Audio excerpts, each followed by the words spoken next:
Eric, thank you. Now, a major new development in this beating of this inmate at the Camden County Jail. 3 sheriff's office employees seen in this video have just been arrested and are now facing charges.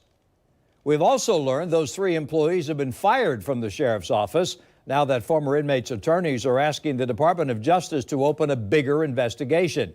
Tark has been following the story since we first saw the video and just listened to a news conference by the Georgia Bureau of Investigation. Tark? Well, the GBI just stepped in to investigate this beating, and days later, these officers have now been arrested.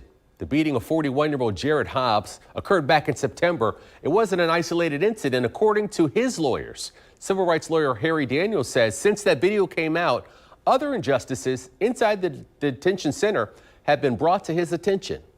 Following a week-long investigation, GBI officials say they've reached a conclusion that what you're witnessing here is a crime committed against an inmate in the custody of the Camden County Sheriff's Office. Mason Garrick, Braxton Massey, and Ryan Beagle are charged with battery of an inmate and violating their oath of office. Harry Daniels is inmate Jared Hobbs' lawyer, and he suspects this isn't the only injustice occurring behind the walls of the jail. Mr. Hobbs' case is not the only one. This is not a one-off incident.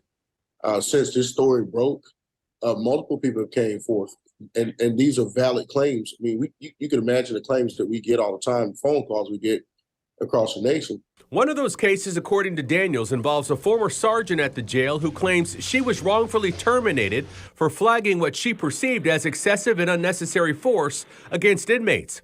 News4Jax has learned the jail faces at least 2 lawsuits alleging excessive force of other inmates. Civil rights lawyers say the jail is plagued with a culture of violence.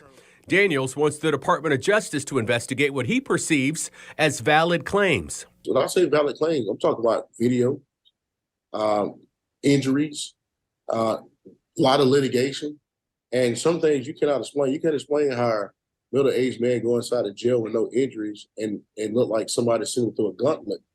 And those stories are coming out, out of fear of retaliation. A lot of those people is afraid. But it's not just a bad apple, it's a bad apple orchard here. Daniel says he also wants the DOJ to investigate if the crimes committed against Hobbs had anything to do with his race. Let's make no mistake about it. This is a black man getting beaten by 4 white officers in South Georgia. All right, you have the 1 black officer standing off, not really trying to intervene or trying to intervene. He couldn't intervene, but the optics of what they are. So we want the Department just to come in to investigate as whether this was hate, is racially motivated. Jail employee Braxton Massey, who is facing charges, had been employed for 6 months at the jail. Mason Garrick had been there 18 months. Ryan Beagle worked for the sheriff's office for 3 years. What remains unclear is whether or not the Department of Justice will take up this case. Joy?